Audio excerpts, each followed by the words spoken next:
Have you ever looked at an old family picture and felt a lifetime of memories wash over you? For Alice, that photograph of her children, taken when their smiles were wide and their worlds were small, was a treasure map to a past she thought she'd lost. She placed it carefully into her worn purse, her heart fluttering with a fragile hope. After years of quiet distance, her son and daughter had invited her on a trip, a real family trip. She believed, deep in her soul, that this was her moment, a chance to finally feel the warmth of their love again. But she was about to learn a terrible truth. Sometimes, the people you love most can deliver the deepest cut of all. She finished packing a small suitcase, folding in an old, hand-knitted sweater. The yarn was soft under her fingers, each stitch a memory of bedtime stories and whispered secrets. Where had the time gone? When did the constant chatter of little feet turn into this heavy, echoing silence? She pushed the thought away. Today was about new beginnings. Mark's sleek car was waiting outside. Chloe sat in the passenger seat, her eyes hidden behind dark glasses. Alice climbed into the back with a grateful heart, commenting on the lovely day. Mark's reply was polite but hollow. Chloe simply nodded, her gaze fixed on her phone screen. A familiar pang, a tiny fracture in her hopeful mood, but Alice chose to ignore it. She turned to the window, watching her neighborhood blur into countryside. For a little while, she could pretend everything was as it should be. But the houses grew fewer,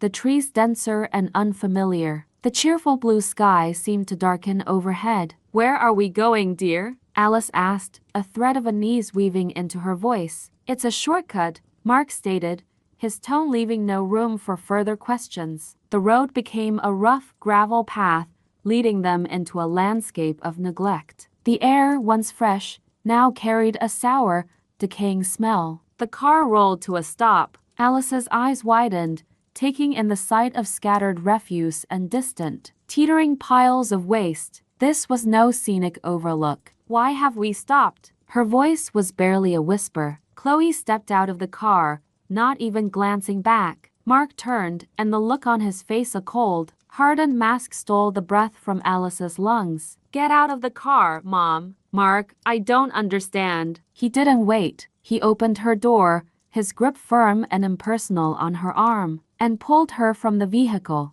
Her feet stumbled on the uneven ground. Chloe stood nearby, arms crossed, her expression a mix of impatience and utter dismissal. "Please," Alice begged, her voice trembling as she reached for her son. "What have I done? Tell me what I've done wrong." Mark pulled away as if her touch burned. "It's better this way. You're a burden. We're tired of it." Chloe's voice was sharp, final. "There's no other choice. This is how it has to be." The car door slammed, a sound that echoed like a gunshot in the desolate space. Alice stood frozen, watching the only life she knew accelerate away in a cloud of dust, leaving her utterly, completely alone in a field of garbage. The silence after the car left was a physical. "Wait." Alice stood there for a full minute, her mind refusing to accept what her eyes had just seen. Surely, this was a mistake, a terrible joke. Any second now, the brake lights would glow red in the distance, and they would come back for her, laughing at their own cruel prank. But the road remained empty. The only movement was a scrap of paper tumbling in the faint breeze. Her legs buckled,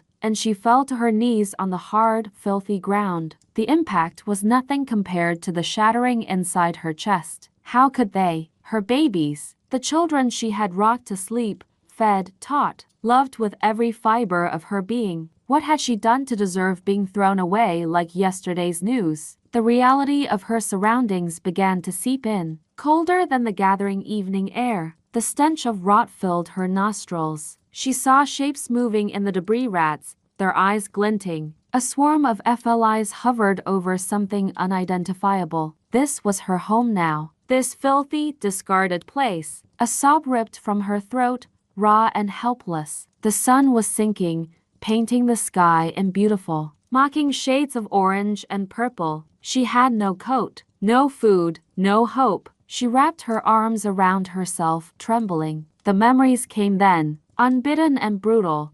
Mark's small hand in hers on his first day of school, Chloe's infectious giggle as she chased butterflies, the countless meals she'd gone without so their plates could be full, the sleepless nights when they were sick. She had given them her whole life, and for what? To be deemed inconvenient, to be dumped and forgotten? As darkness fell completely, the cold became a sharp, penetrating force. Her stomach growled, a sharp, painful cramp of emptiness. But deeper than the hunger for food was a desperate, aching hunger for understanding. Why? The question echoed in the hollow space where her heart used to be. She clutched at her chest, as if she could physically hold the broken pieces together. For a moment, she squeezed her eyes shut, wishing with all her might that she would open them in her own bed, to the sound of childish laughter down the hall. But when she looked, the nightmare was still there. The shadows were longer now, and they seemed to move with a life of their own. The peaceful night sounds were replaced by distant, unsettling noises, the crash of glass, rough laughter, the murmur of unseen voices. A new, more primal fear took hold. She was a woman alone, vulnerable,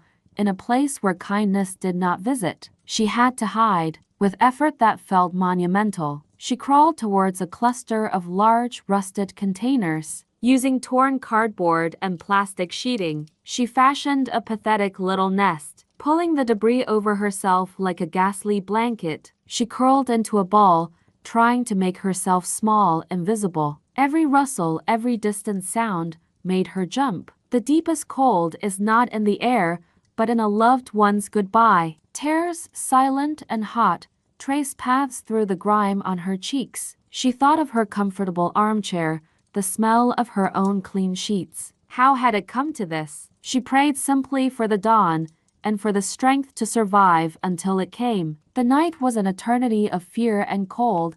Alice dozed in fitful, terrified minutes, jolted awake by every real or imagined sound. When the first pale light finally brushed the horizon, it felt less like a salvation and more like an unveiling of her shame. She was stiff, every joint protesting as she pushed the filthy cardboard away. Her skin was clammy and stained, her clothes reeked, and a profound exhaustion weighed down her very soul. Could her body, her spirit, endure another day in this hellscape? She looked down the empty road, a symbol of her abandonment, and wondered if this was where her story ended. Then, a new sound cut through the morning quiet. Not the sputter of an old truck, but the smooth, powerful purr of a well-tuned engine. A sleek black car, utterly out of place in this grim setting, rolled to a stop not 20 feet from her. Her breath caught. Who? Why? Was it someone else coming to scorn her?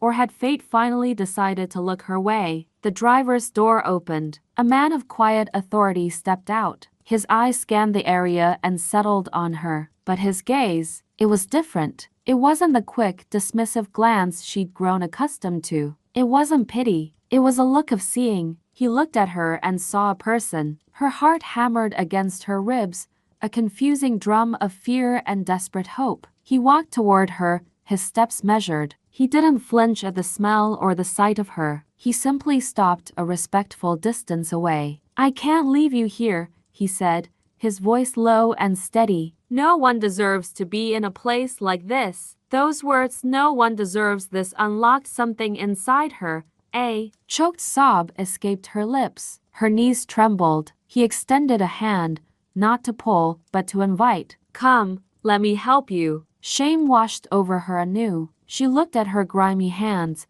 her soiled dress. I can't. I'll ruin your beautiful car. I'm too dirty." A faint, kind smile touched his lips. "Dirt washes off. People are what matter, please." Hesitantly, her hand trembling, she reached out and placed her filthy fingers in his clean, firm grasp. He helped her rise, supporting her elbow with a gentleness that brought fresh tears to her eyes. He led her to the passenger seat. The door held open with a quiet courtesy she hadn't experienced in years. The interior was a world apart, the scent of clean leather, the soft hum of climate control, the plush seat that cradled her aching body. She sat rigidly, afraid to move, her hands clasped tightly in her lap as if her very presence might tarnish this sanctuary. Robert slid into the driver's seat, glancing at her in the mirror. "Try to relax," he said, his voice a gentle reassurance. "You're safe now."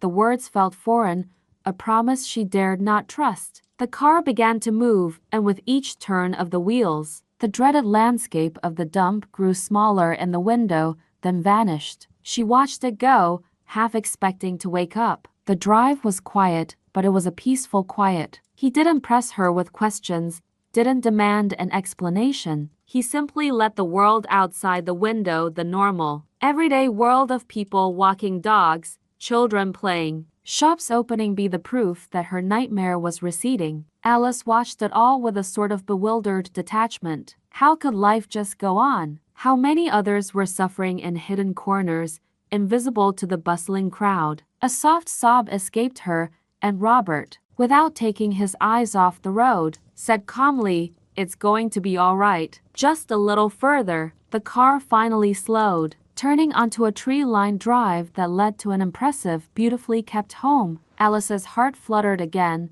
this time with awe and disbelief. She didn't belong in a place like this. Robert came around and opened her door, gesturing for her to follow. Her legs, still unsteady, carried her up the walkway to a grand entrance. The front door opened to a warm, inviting foyer. Soft light glowed from sconces illuminating elegant furnishings, but it was the aroma that truly stopped her, rich, savory, unmistakably the smell of a prepared meal. He guided her to a dining room where a long table was set with simple but beautiful china. Upon it was a feast, a platter of roasted chicken with herbs, a bowl of steaming vegetables, a basket of warm, crusty bread, a pitcher of cold water beating with condensation. Her empty stomach roared in response, a loud, embarrassing sound in the quiet room. But what made her cover her face and weep was not the food itself. It was the sheer, overwhelming kindness of it. Someone had done this for her. "Please," Robert said, pulling out a chair. "Eat.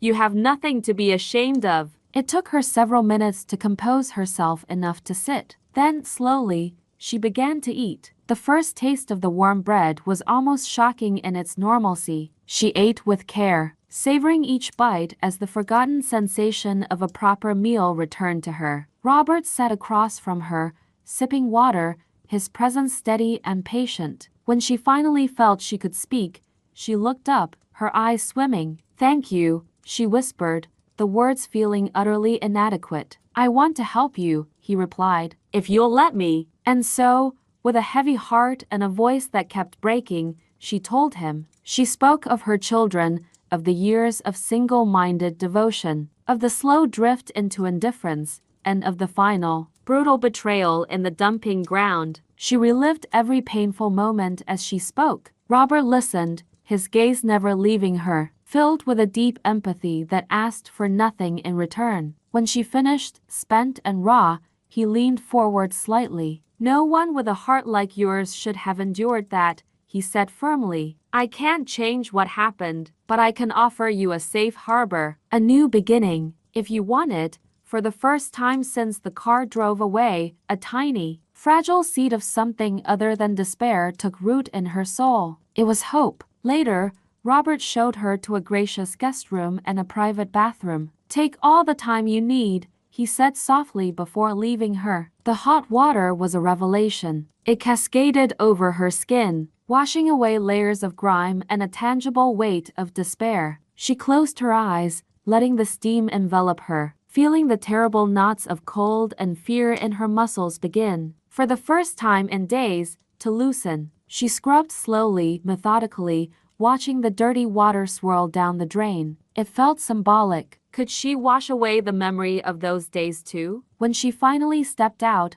a large, fluffy towel awaited her. Wrapped in it, she caught her reflection in the fogged mirror. The woman looking back had eyes ringed with exhaustion and lingering shock, but the gaunt, terrified expression was softening. There was a glimpse of the person she used to be. On the bed, she found a simple, pretty dress and soft slippers, laid out with obvious care. The kindness of the gesture, the quiet anticipation of her needs, brought another wave of gentle tears. She dressed slowly, the clean fabric feeling like a gift against her skin. She found Robert in a cozy sitting area, a fire crackling gently in the hearth. He held a book but set it aside when he saw her. A tray with a teapot and 2 cups sat on a low table. "You look refreshed," he said, a warm note in his voice. "The color has returned to your cheeks." She managed a small, shy smile. "Thank you for all of this." He poured tea and handed her a cup.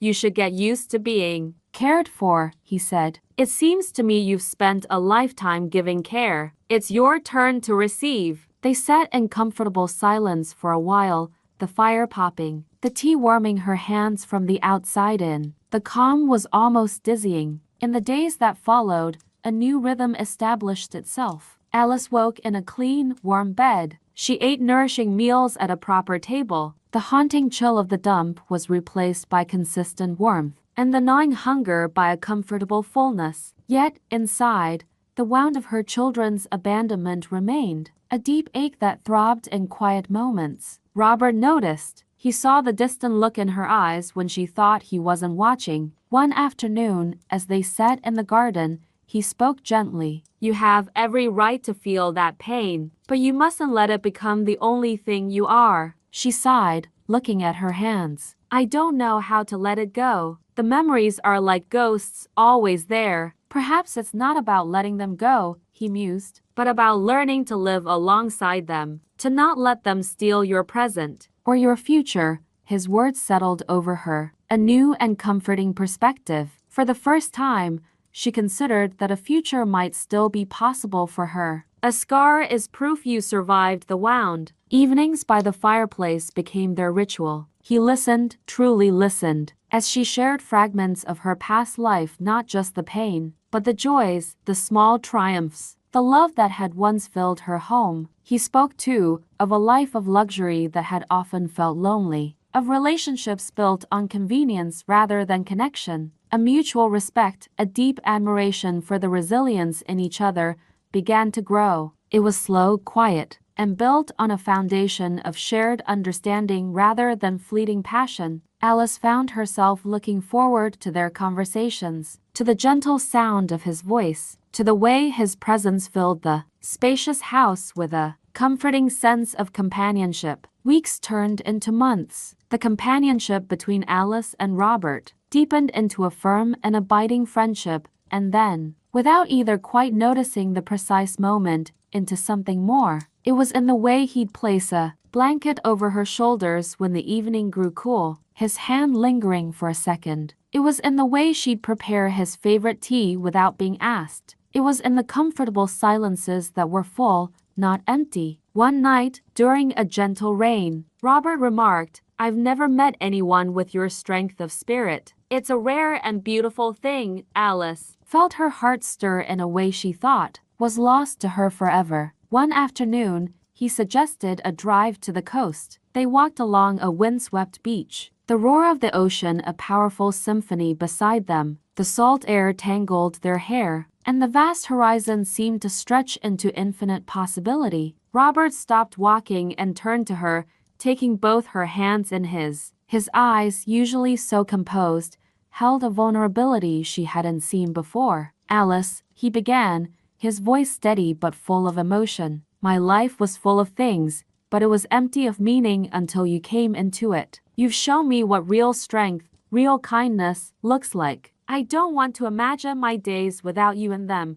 He took a deep breath. "Will you marry me? Will you share whatever time we have left together?" The question hung in the sea air. Alice was silent, not from doubt, but from a profound upwelling of emotion. She had climbed out of an abyss and found not just safety, but this, a chance for love, for partnership, in the later chapters of her life. Tears filled her eyes, but they were tears of joy. "Yes," she whispered, then said it again, stronger. "Yes, Robert. Nothing would make me happier." What followed were the happiest months of her life. They traveled to quiet, beautiful places, took long walks, read together, and built a shared life of serene contentment. It wasn't a frantic, youthful love, but a deep, sure bond, the calm after a lifelong storm. Robert often said he had never known such peace. Alice felt, for the first time in decades, that she was truly home. She belonged, but happiness,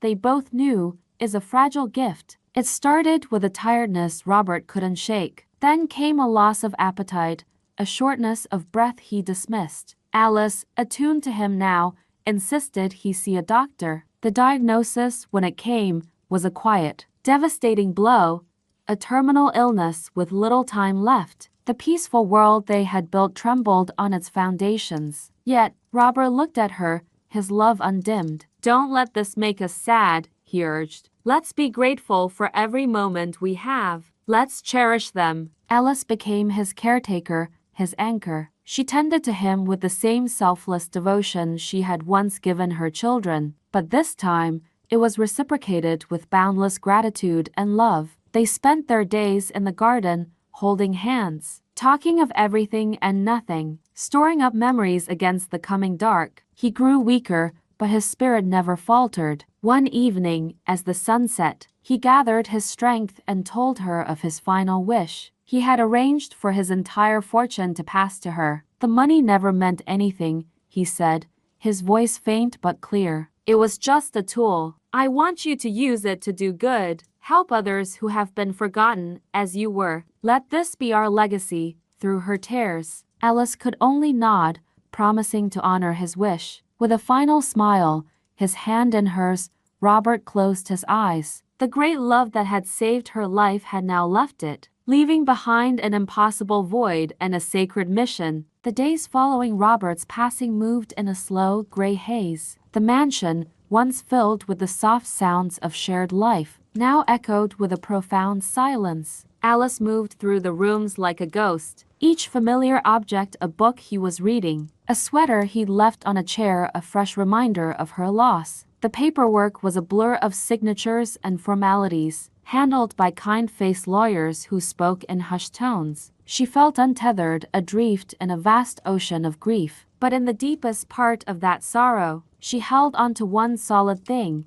his last request. His voice, weak but firm, asking her to do good. She remembered the terror of the dump, the feeling of being invisible, the crushing weight of being discarded. She could not, would not, let that be the end of her story or Robert's legacy. With a resolve that felt both fragile and iron-strong, she dried her tears. She would not let her pain consume her. She would channel it into purpose. Robert's wealth was not hers to hoard. It was a tool entrusted to her to mend broken lives. She began by seeking out places where people were forgotten. She visited crowded city shelters and quiet, underfunded care homes on the outskirts of town. She looked into the eyes of elderly men and women who had been left by their families, and she saw her own reflection from that terrible night. She listened to their stories, held their trembling hands, and promised them dignity. Months of determined work followed. She didn't just write checks from a distance. She used her newfound resources to establish and support dedicated homes for abandoned seniors, places with warmth, light, good food, and most importantly, compassionate staff. She became a hands-on benefactor, visiting often, reading to residents, ensuring every detail promoted comfort and respect. Her name, once whispered in charity circles, became synonymous not with pity, but with powerful, transformative compassion. The broken woman from the trash heap was gone. In her place stood Alice, resilient, purposeful, and quietly powerful. One morning, settled in the sunlit study Robert had loved, she was reviewing reports from one of the homes. A folded newspaper lay on the edge of the desk. A headline in the business section caught her eye. "Local siblings face financial ruin after venture collapse." It was a common enough story of ambition and failure, but the small photograph beneath the headline made the blood drain from her face. It was Chloe and Mark.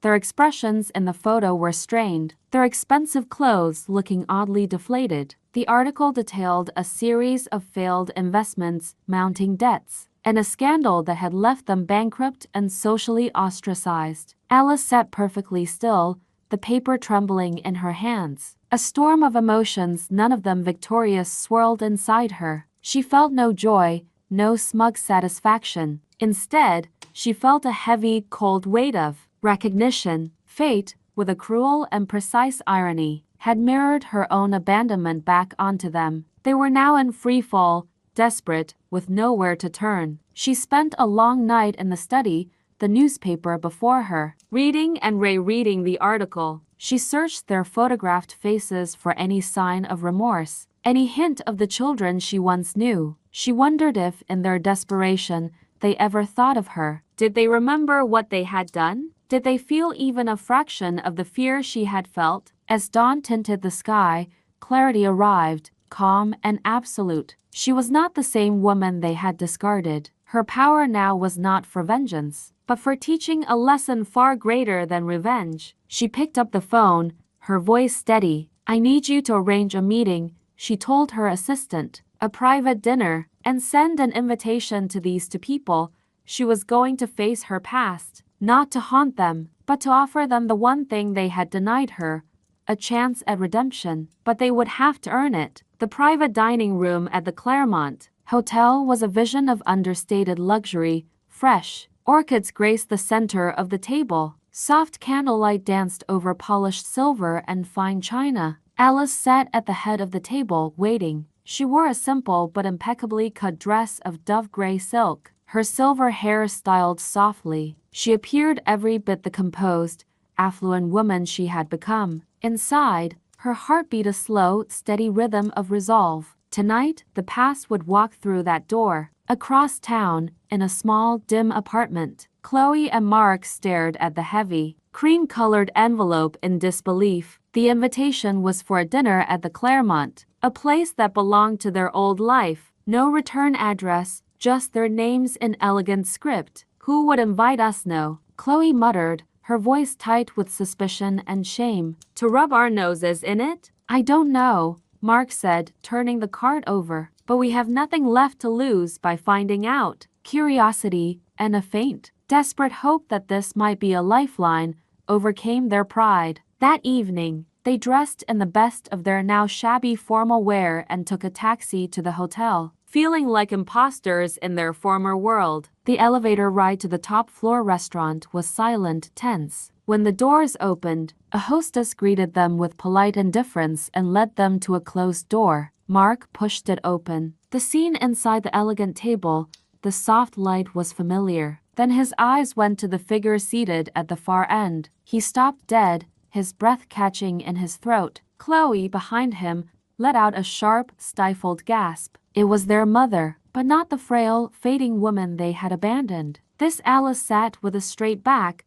her gaze clear and unwavering. Her presence filled the room with a quiet, undeniable authority. The silk of her dress, the subtle jewelry at her wrists all spoke of a life of ease and power they had just lost. The contrast was so stark, so impossible, that for a long moment, they could only stare, paralyzed by shock. "Mother?" Mark finally managed, the word a dry croak. How is this possible?" Chloe whispered, her face pale. Alice did not rise, she simply watched them, letting the silence stretch, letting the reality of her presence sink into their bones. Her expression was not one of rage or gloating, it was calm, assessing, and deeply knowing. The years of suffering, the rescue, the transformation, all of it was written in her eyes. "Sit down," she said, her voice even and clear. They moved as if in a dream, taking the chairs she indicated. The lavish meal before them suddenly seemed like a prop in a play they didn't understand. "You thought I was dead," Alice stated, not asking. "Or you hoped I was. It was easier than wondering, wasn't it?" "We didn't know," Mark began, but Alice raised a hand. A graceful, silencing gesture. "I don't want your explanations," she said. "Not yet. First, you will listen. You will hear what happened after you drove away." And she began to speak. She described the cold, the hunger, the terror of that night among the trash. She spoke of the indifferent faces that passed her by, of the feeling that her very existence had been erased. She spoke not with hysterical anger, but with a devastating, factual clarity that was far more powerful. She watched the color drain from their faces, saw Mark's hands clench on the tablecloth, saw Chloe's eyes fill with stunned, dawning horror. They were hearing, for the first time, the direct consequences of their act. Alice continued, her narrative shifting from the darkness of the dump to the dawn that followed. "When I had given up all hope, she said.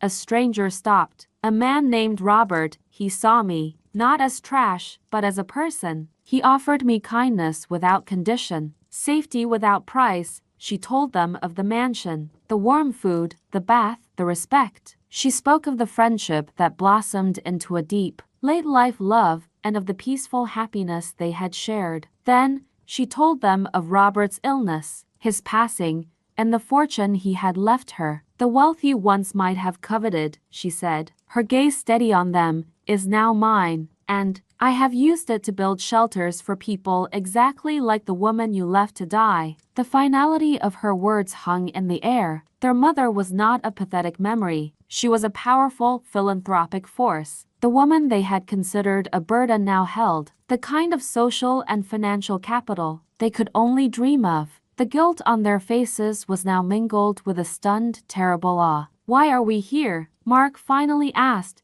his voice hollow. "To show us what we lost. To punish us?" Alice shook her head slowly. "If I wanted punishment, you would never have found me. I brought you here for a different reason." She paused, letting the anticipation build. "I brought you here to teach you about the love you never understood. The love that is not about convenience, but about sacrifice. The love that forgives." A flicker of desperate hope lit in Chloe's eyes. "Does that mean you forgive us?" "Forgiveness is not a word to be spoken lightly," Alice replied. "It is a road to be walked. You say you have changed, that you are sorry. I need to see proof, not with words, but with actions." "What do you want us to do?" Mark asked, leaning forward, a prisoner awaiting a sentence. Alice's gaze was unwavering. "I will not give you money. I will not restore your old lives. If you want a place in my world, if you want even a chance to one day be called my family again, you will have to learn the value of what you threw away." She explained about the network of senior homes she supported. "You will report to the Sunset Haven facility tomorrow morning. You will work there,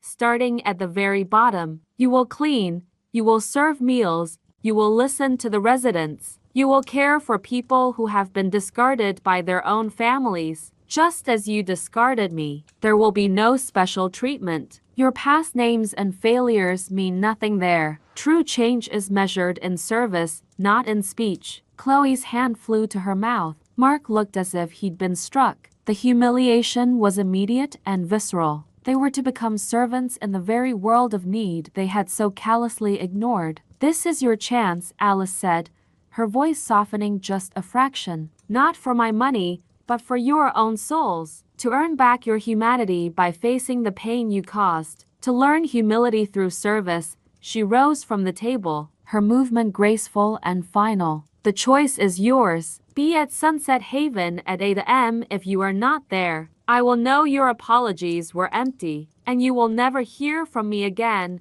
Without another look, she turned and walked out of the dining room, leaving her children alone amidst the uneaten feast, staring at the future she had just laid at their feet, a future built not on gold, but on grace they had yet to earn. The next morning, Chloe and Mark stood outside the Sunset Haven senior home as the first shift began. They wore the provided uniforms, stiff, poly-cotton polo shirts and khaki pants that felt foreign against their skin. The administrator, Mrs. Gable, a woman with a no-nonsense demeanor and sharp eyes, met them at the door. "Your backgrounds are irrelevant here," she stated plainly. "You will be evaluated on your work, your attitude, and your compassion. Nothing else." The message was clear.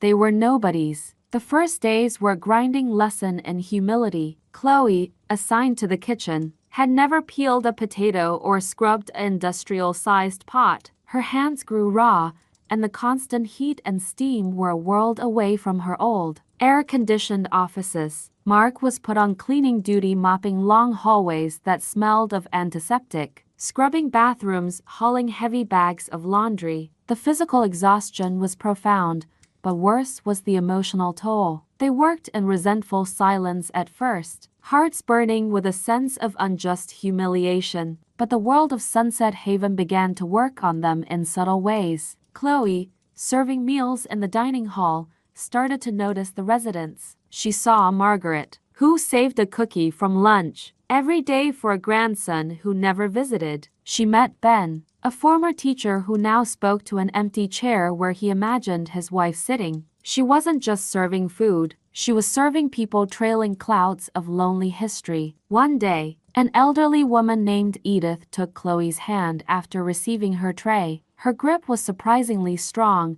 her eyes cloudy but intense. "You have a kind face, dear," Edith said, "like the daughter I haven't seen in 10 years. The simple words, the touch felt like an accusation. Chloe's eyes welled up. She wasn't kind. She was the reason someone else's mother might be in a place like this. Mark, during his rounds, heard stories. He helped Frank, a former carpenter, shuffle to the common room. "Built my kids their homes," Frank rasped, each step an effort. "Now they're too busy to fix my leaky faucet." Funny, ain't it? Mark forced a smile, but inside, he felt sick. The echo of his own words to his mother. Your burden reverberated in Frank's sad joke. He remembered his mother clinging to his leg in the dirt, begging. He remembered peeling her fingers away. One afternoon, kneeling to wipe a spill, he was overcome by a wave of nausea so intense he had to steady himself against the wall. It wasn't the smell. It was the shame finally, truly hitting him. That night, they met in the tiny staff break room, their silence different now. The resentment had been replaced by a heavy, shared understanding. "I see her in every one of them," Chloe whispered, her voice broken. "Every time someone looks out the window, waiting. It's her. It's Mom." Mark nodded, staring at his work-roughened hands. "I heard myself today, in something one of the guys said about his kids. I sounded just like that, cold, final." He looked at his sister, his eyes haunted. "What we did, it was monstrous." For the first time, their remorse was no longer about their own fallen status, but about the profound suffering they had inflicted. The work stopped being a punishment and began, slowly, to feel like a form of penance. They started to go beyond their duties. Mark would sit and listen to Frank's stories for an extra minute. Chloe would bring Edith a second cup of tea, just the way she liked it. They were not seeking credit. They were trying, in some small way, to atone. Several months later, on a quiet morning in her study, Alice signed the final set of papers. With a calm certainty, she had transferred the majority of Robert's fortune into a permanent trust, ensuring her network of senior homes would be funded, expanded, and protected for generations. The wealth had served its purpose. It had given her security, and now it would become a lasting shelter for others. Her own needs were simple. She felt a profound peace, her heart full not with money, but with purpose. She decided to visit Sunset Haven unannounced. Dressed in a simple coat, she walked through the familiar doors. The head nurse smiled and nodded toward the sunroom. There, Alice paused in the doorway unseen. She saw Chloe, kneeling on the floor, carefully tying the worn slippers of a gentleman in a wheelchair. She was speaking to him softly, her face patient and kind. Across the room, Mark was pushing another resident in a slow, careful walk by the windows, his head bent attentively to catch the man's quiet words. There was no resentment in their posture, no hurry. There was only presence. This was not the performative act of people seeking reward. This was genuine, humble service. Alice's eyes filled with tears, but they were tears of release. The last of the icy shards around her heart melted away. She took a step into the room. Chloe looked up first. Her eyes widened, her hands freezing mid-task. Mark followed her gaze and stopped walking. The world seemed to hold its breath. They looked at her, fearful, hopeful, awaiting judgment. Then, Alice simply opened her arms. With a choked cry, Chloe rushed forward, burying her face in her mother's shoulder. Mark was right behind, wrapping his arms around them both. They stood there in the sunlit room, three figures clinging together,